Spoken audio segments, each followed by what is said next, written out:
Today on an all-new Dr. Phil, she claims the unthinkable happened when she was a child. They would tie me up, expected me to pleasure them. And now, we have gone to the police multiple times. They don't believe you. She believes the abusers are back. I often have to hide bruises and cuts. Trash carved on flesh. Police say wound self-inflicted. I have to consider the possibility that this is a very tortured reality in your mind.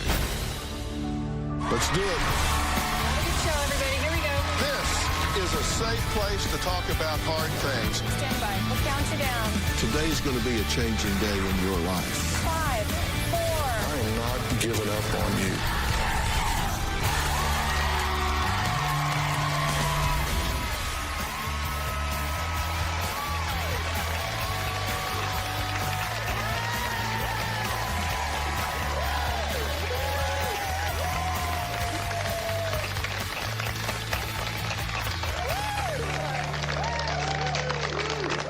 A very frightened anonymous source wrote into us about our guest Rachel, claiming she is the victim of sex trafficking and mind control.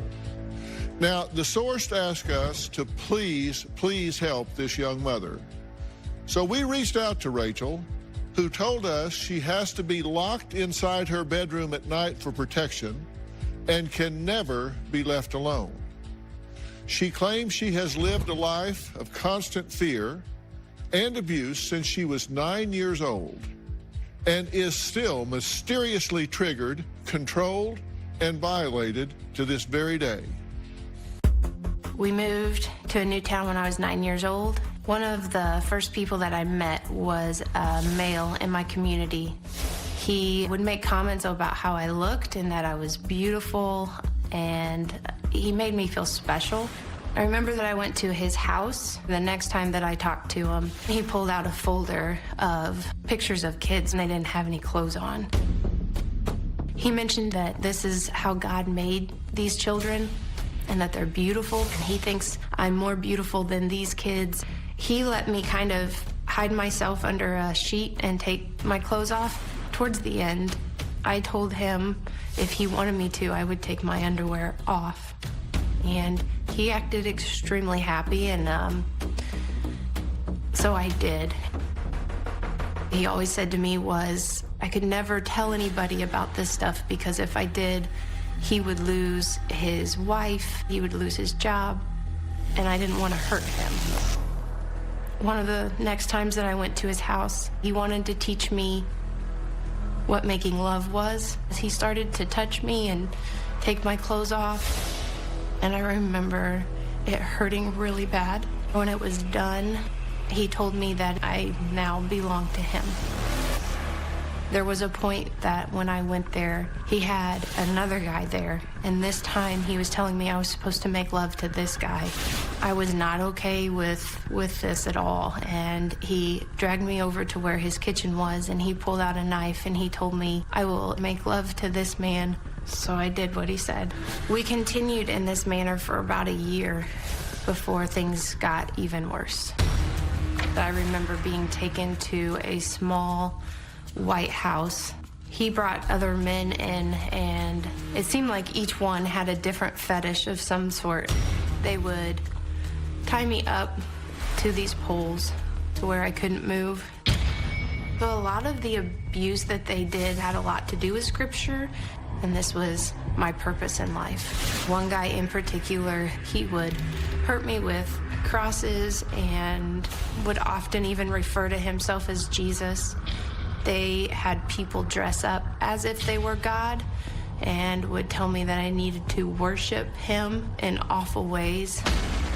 I visited this White House off and on for at least the next couple of years. When I graduated from 8th grade and went on to high school, I really felt like this chapter of my life was over, but then I found out later that it wasn't. Well, Rachel says that this nightmare was, in fact, far from over because she claims as an adult her past came back to haunt her. Now, it's a shocking story, no doubt, and it needs to be handled very delicately because the question is this. Is this woman currently in real danger? Or is she suffering from some type of mental trauma? Clearly, something has happened here. The question is, how extensive is it? What is real and what is not? In 2014, I came across a Facebook post of a friend of mine whose daughter had done a painting. In the bottom of the post, she wrote, "Thank you," to the same man that had groomed and abused me. In that moment, my whole world fell apart. I remember immediately running to the bathroom and throwing up 6, 7 times that day, realizing I'm not the only one.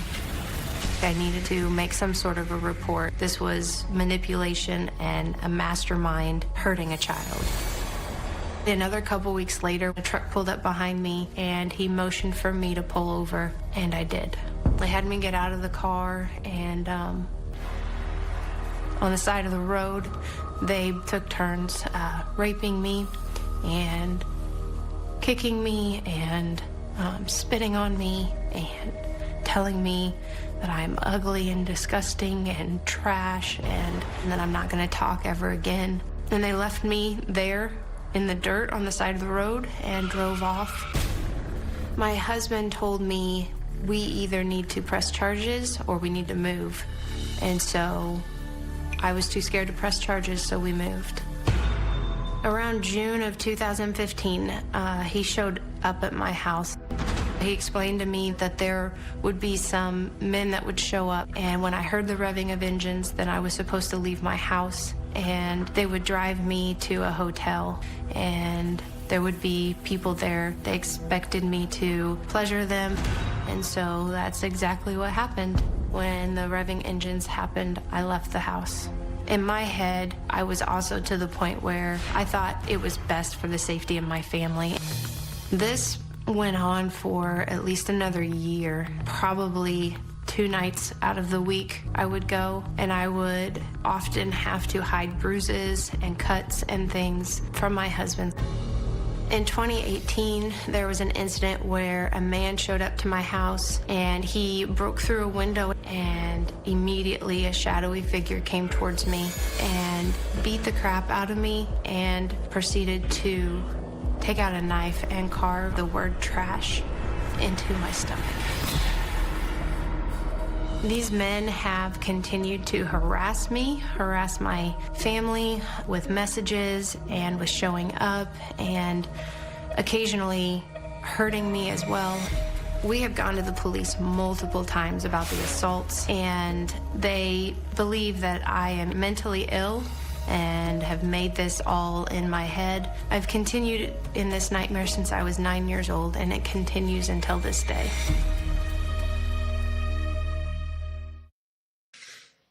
Well, Rachel, I'm glad to meet you, but very sorry for the circumstance. I wish we were talking about 1,000 other things Me as well. than this. You say that this community member said he would lose everything if you told anyone, and you cared about him, so you kept the secret. And that's a typical tool of these adults that victimize children, is they get them into their confidence. This is our secret. It's either I'll hurt you, your family, or you'll hurt me.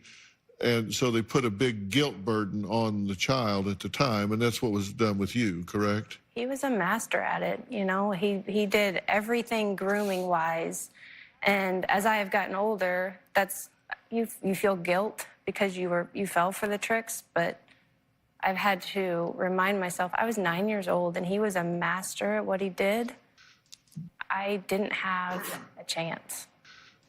Not to short shrift or trivialize the things that happened as a child, but this didn't stop during childhood. This went on, and that's something that has to be dealt with as well.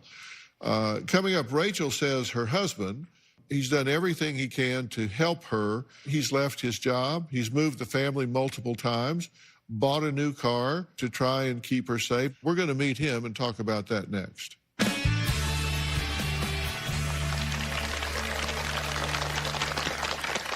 I had never heard of sex trafficking Rachel did a really good job of concealing things. She would leave after I would already be asleep. She would wear sweatpants and sweatshirts and long sleeves in the middle of the summer. That concealed all those bruises. And later, your understanding is that these are tracking devices. Yeah. You removed one of the devices yourself.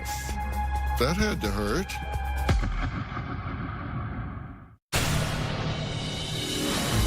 One of the things that people don't understand about trafficking is it's not just sex. I had one person say to me, "Do you just like sex?" It's not what this is. It's awful. It's sadistic. Like, you are tortured and hurt. And so there was absolutely no liking going to these places and doing these things. But I didn't feel like I had a choice. Rachel's husband, Ben, says he 100% believes his wife is being mysteriously mind-controlled and violated by sadistic men. Not one individual that may have molested her as a child, but a whole group of mysterious men, because we're talking here about what Rachel says is sex trafficking. But sex trafficking happens every day in America, on the streets of America. Happens in your town, my town, and you'd be astounded how common it actually is. Now, he is frustrated that police don't buy her story and that her accusers are trying to make his wife look like she is insane. Fairly recently, I realized that my wife was leaving in the middle of the night to meet these men. It was a what the hell moment. I had never heard of sex trafficking. It wasn't even like a conceivable thought before my wife. I didn't notice that she was spending as much time in the bedroom. She would leave after I would already be asleep. Rachel did a really good job of concealing things. She would wear sweatpants and sweatshirts and long sleeves in the middle of the summer. That concealed all those bruises. It's very disturbing for me to know that my wife feels dependent upon them. It's sick. I believe that these men are the darkest evil I've ever seen or probably will ever witness on this earth. I've had many instances where I wanted to show up and knock on their doorstep and take matters into my own hands. But I've got 4 children. I'm scared of what I'm gonna do. I started sleeping on the couch because I wanted to be the first line of defense if someone tried to come into our home. So I slept with a knife at some points. I haven't questioned whether it's real or not. I know who my wife is, and I've seen the text messages about what they were going to be doing, and I enjoyed your wife. A local authority told us many times that this is something that we've watched too many movies and things like this aren't happening, and basically telling us that we're non-credible people. I'm looking for ways in order to keep my family safe, but also looking for help for my wife and these triggers that she deals with, because these men have control over my wife, even now.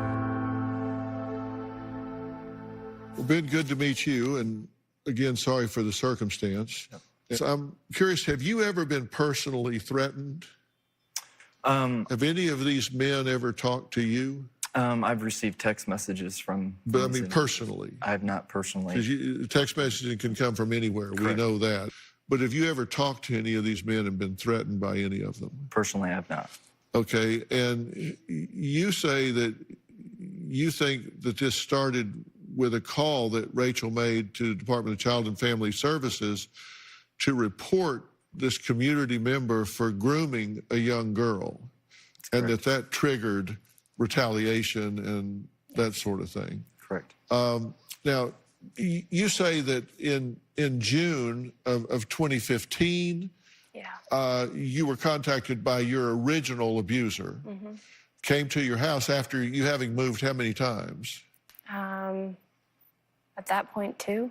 Probably around 2, 3 times? Okay. It just showed up at your house? Just... Yeah.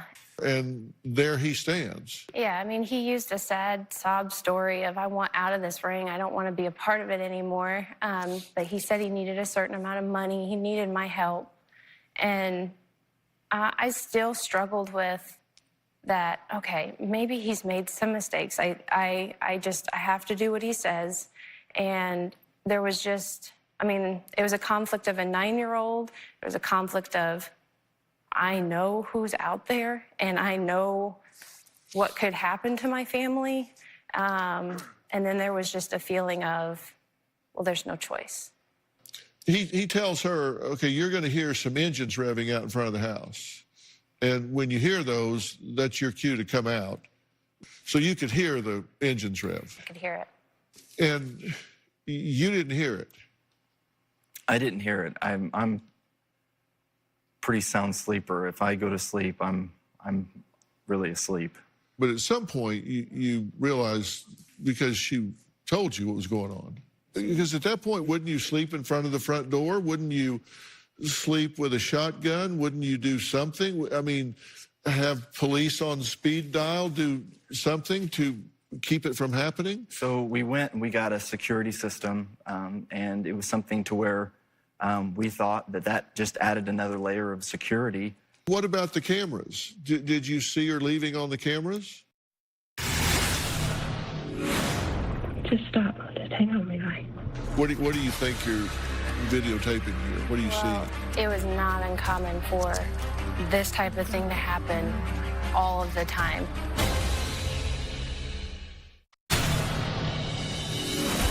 We went through the process of trying to protect my wife by setting up security cameras, and we started noticing whenever I would be at work and she would be at home, I would open up my cell phone and I would see a white truck in front of our house, and I would call Rachel and I would say, Rachel, what is that white truck doing out in front of our house? And she would look out and she says, there's no white truck in front of our house. Someone was changing the video and transposing another image in front of our house. And that was kind of a tipping point to where we kind of understood, you know, this isn't secure anymore. There's something going on with this. And what about the cameras? Did you see her leaving on the cameras? So our cameras were actually manipulated. So at that point, we knew something was off. And so instead of going from there, we hung up closed circuit cameras, something to where they weren't hackable. And even still, we found out later that these cameras were being fuzzed out from a light being shown in them, and then they all went blank. And we didn't have any. So you've never seen an image of her leaving the house? I have not. Not one time? That's Or correct. coming back? That's correct. You've never awakened to find her gone? I have not. I've been awake where she has been triggered and was walking down the hallway, and I yelled out at her. I said, Rachel. And, you know, obviously we were able to work through that, but never to where she was like halfway And out. did you ever find her back in bed the next morning where it was obvious she had been gone? She had muddy feet. Okay. Rachel says one of her abductors took a laser and burned out the infrared lenses of their 8 home security cameras, so she had to take matters into her own hands. She recorded a truck, she says, was acting suspiciously. What are you doing? Just stop. Just hang on, Levi. What do you think you're videotaping here? What are you seeing? So it was not uncommon for this type of thing to happen all of the time. I noticed his headlights outside, and so I looked, and then when it started driving slow in front of our house originally is when I went ahead to video. And I mean, I don't ever know. I'm sure a part of me's paranoid as well, but I don't ever know what's them and what's not. Right. And so I turned my camera on. How many times do you think they've revved their engines and you've left the house and gone to a motel? It's gone in spurts for sure. During that 2015 time, I probably went twice a week. And then once he became aware of it, things like we really started trying to put up stops. And it seemed like any time we would put up stops, they would come at us with a different thing. But I would say this summer, maybe 4 times. But so part of the problem would be I wouldn't remember it. I would disassociate, but I would have marks on my body. And so I would try and figure out, okay, what the heck happened? So you're saying twice a week in spurts, so there'd be like 8 times a month, and then other times 4 times a month, and every time under your radar. Correct. So Never heard of coming back in. no. Coming up, Rachel says she's found mysterious devices all over her body from her alleged abusers. We're going to find out what a doctor said after he examined her next.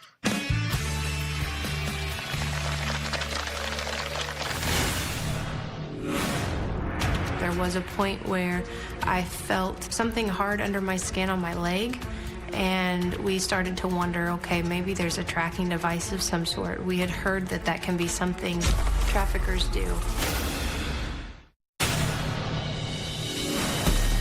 We would receive messages often that they seemed to know where I was and what I was doing, and we really didn't have any idea how that was possible. There was a point where I felt something hard under my skin on my leg, and we started to wonder, okay, maybe there's a tracking device of some sort. We had heard that that can be something traffickers do. And so one night I went ahead and cut it out myself. The doctor verified it was something that was not supposed to be in a person, for sure. I have absolutely no memory of any of these being put in my body. Well, Rachel's husband, Ben, says he's felt what could be a tracking device under his wife's skin, but never saw her physically remove it. Now, Rachel recently went to a doctor to get another device removed from her arm. Take a look. On a recent afternoon, I had a medical colleague call me somewhat in a urgent manner to take care of a young girl who was involved in the sex trafficking industry. He felt like there was an implantable device in her forearm. On exam, there was a little scar on her left forearm, and then you could feel some fullness right underneath that scar as well. Do we know for sure something was implanted for sure, or no? No. She allowed us to excise that scar. That's it right there.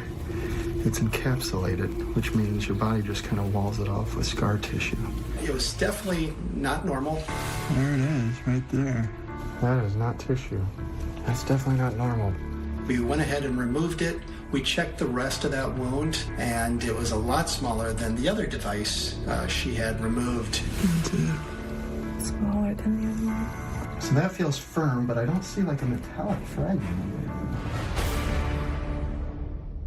Your understanding is that these are tracking devices. Yeah. You removed one of the devices yourself. That had to hurt.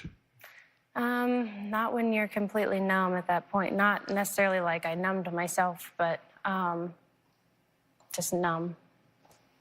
Yeah. Now, this is a picture of what you removed from your leg. And this is a metallic device. And how long is that? It's hard to tell from the picture. Is it like a grain of rice almost, maybe a little bit smaller than that. Yeah. Kind of small. And then we saw what the doctor took out. We spoke to a PI, and that's a pretty high-tech guy. And he says it's just not possible to track humans with some kind of GPS device that's implanted. There are all kinds of GPS tracking devices. The one on the left is an ankle bracelet, like you see with people that are put on, probation or whatever, and electronically. The one in the middle is for pets, and the one on the right is for elderly people or children or whatever. You can put some kind of bracelet or necklace on them where it'll ping, and you can find them if they tend to wander off. But you can see none of those could be implanted in any way that wouldn't be pretty obvious. When was the last time you believe that you were triggered and left the house to meet up with these men you were expected to service? This last summer, May, July, or August. I don't. Okay, so it hasn't been that long. No. And you've been to the police about this. What do they say? Originally, or when I first talked to police officers, they almost always are like, we're going to stop this. We're going to help you.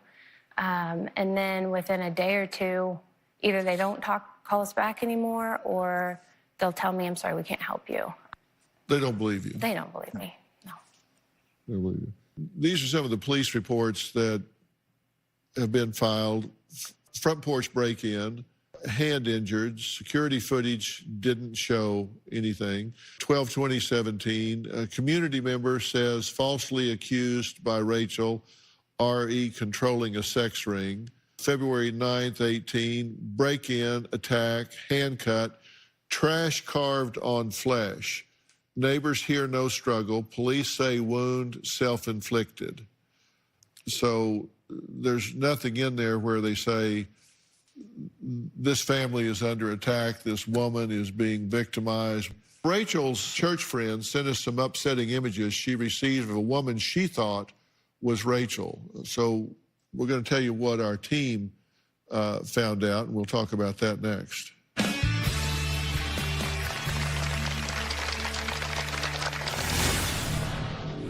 There are two photos that were sent to the anonymous source of a blonde woman. The friend thought it was Rachel, and Rachel thought one could be her as well. One was a BDM-type photo, and the other looked like it was a sexual assault. We did search out those images, and there are ways to find those images, and we did.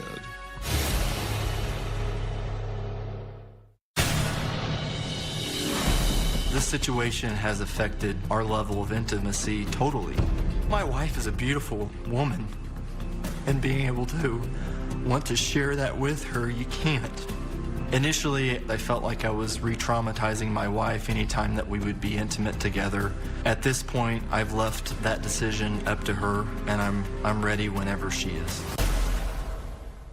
Rachel, you feel like the control, the power that has been wielded over you for so much time acts as you call a trigger, which puts you into an altered state of consciousness, and you do things without awareness, without conscious control, without conscious choice. And that's kind of a vague fugue state for you. It's not something that's crystal clear. You're not aware of what's going on, and then you're back. Pretty much, yes. I mean, I don't know that I turn into a different person, but I definitely obey and do exactly as I'm told, just like I did when I was 9. So you're in what we call a fugue state. It's fuzzy. It's disconnected from your life. Okay. Is that accurate? I mean, yeah. You're not going over your daily schedule while you're there? No, there's no thoughts like that. And it's things, obviously, that I would never do. Of course. Okay. And there are two photos that were sent to the anonymous source of a blonde woman. The friend thought it was Rachel, and Rachel thought one could be her as well. One was a BDM-type photo, and the other looked like it was a sexual assault. We did search out those images. There are ways, if those images exist anywhere besides just in that person's possession, if they're anywhere digital, they have an electronic signature, and there are ways to find those images, and we did. Okay. And neither of the images was you. Okay. Like the things that I know is factual. Like, I'm not the only one that saw the man come to the door with the whip. It was on camera. Things like that, it leads me, honestly, to believe that it's not just in my head.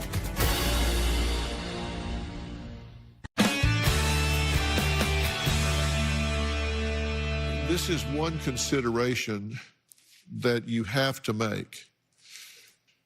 Anytime someone is entering a dissociative state, and people do this when they're under great stress or anxiety or being tortured or raped or whatever, they simply leave their consciousness and they go to a whole other world, a whole other awareness as a way to cope.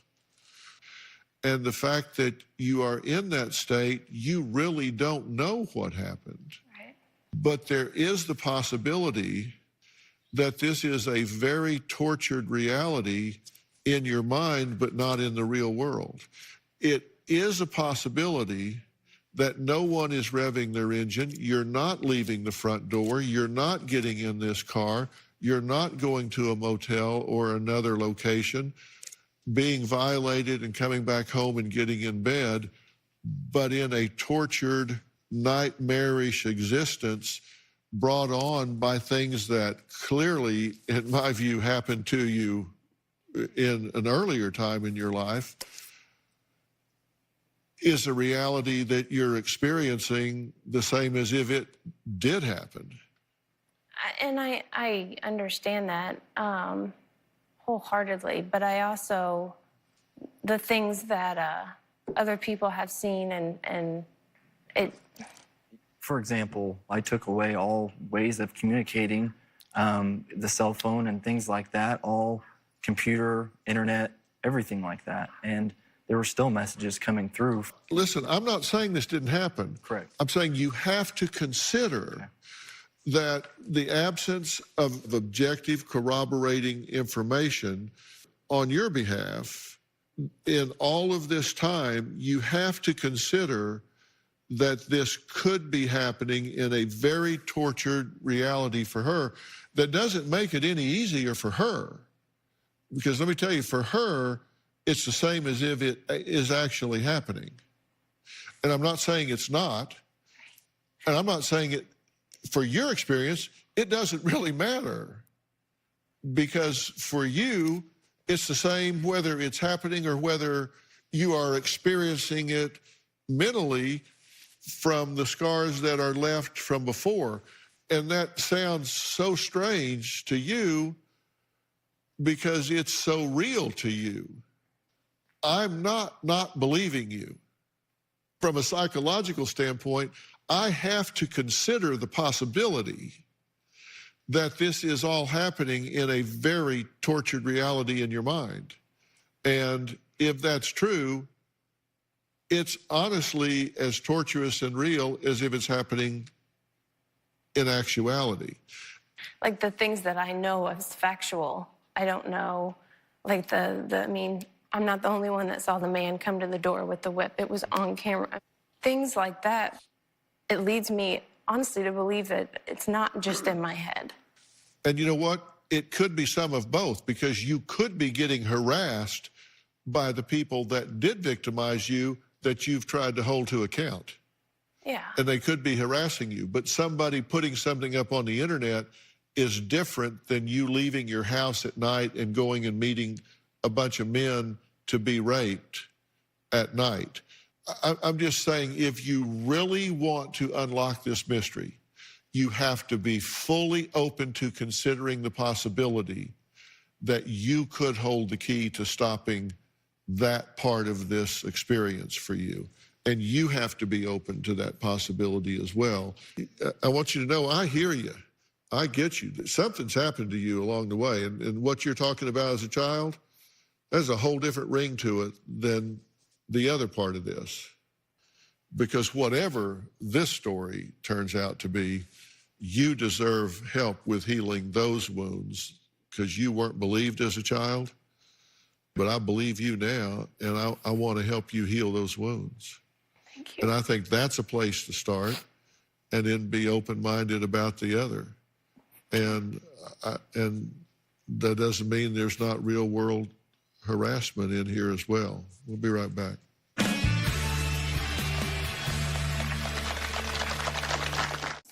Rachel, how do you feel about what I'm saying? Confused. I don't think I'm crazy, and I know you're not saying that. No, I'm not. But I mean, I see it in my head, and I remember things. What am I saying?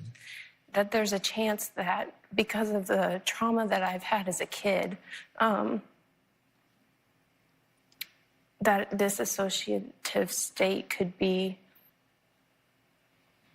putting things in my head that maybe aren't really there. I also don't rule out that you are being victimized by predators. I don't rule that out. I don't want you to rule my possibility out. I'll rule yours in, you rule mine in. Okay. And I want you to have some healing for what happened to you earlier. Those are open wounds that can change you. And because we're in a pandemic, I'm going to set up 10 sessions immediately for you with Doctor On Demand, which is our own company, so we'll get that set up for you. You can stay in the comfort of your own home on computer and talk to a board-certified, licensed, PhD-level therapist that specializes in survivors of exactly what you've been through to help you understand how to unravel that and give yourself some help and some hope. And I'll set that up for you immediately. Thank you. And what do you hear me saying, Ben? I understand the therapy and her getting into someone that can help her work through that. We can start uncarving and we can start getting closer to that real answer of what's going on currently. I fear for our safety in the meantime. Well, I do as well, but I can tell you this. I have a really big platform here and a really big spotlight. And if this is happening and I was one of those guys and I knew all of a sudden that the Dr. Phil platform had a big bright light over this, I would scatter like roaches if I was so because we're watching. Thank you. I want to thank all of my guests today. If you at home want to have your own Doctor On Demand, just go to Google Play Store or the Apple App Store and download the Doctor On Demand app. If you want more information about today's episode, you can log on to drphil.com. More information about sex trafficking, which is a whole lot more common than what you think. If you want to know more about children being at risk, understand that less than 5% of child molestation comes from strangers. 96% of it happens from people you know. We'll be talking about this on Facebook later. Thanks for being here. We'll see you next time.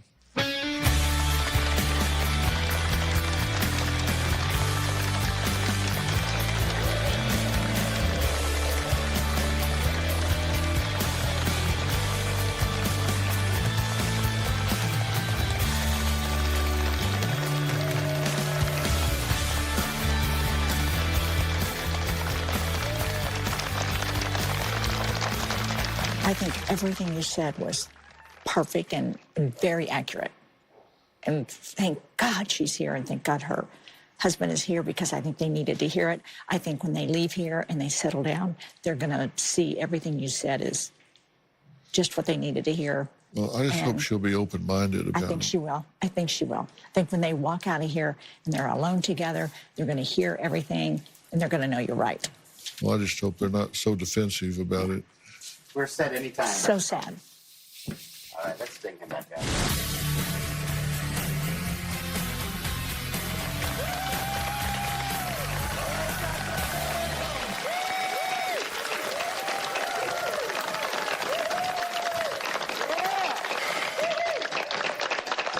Well, hey, guys.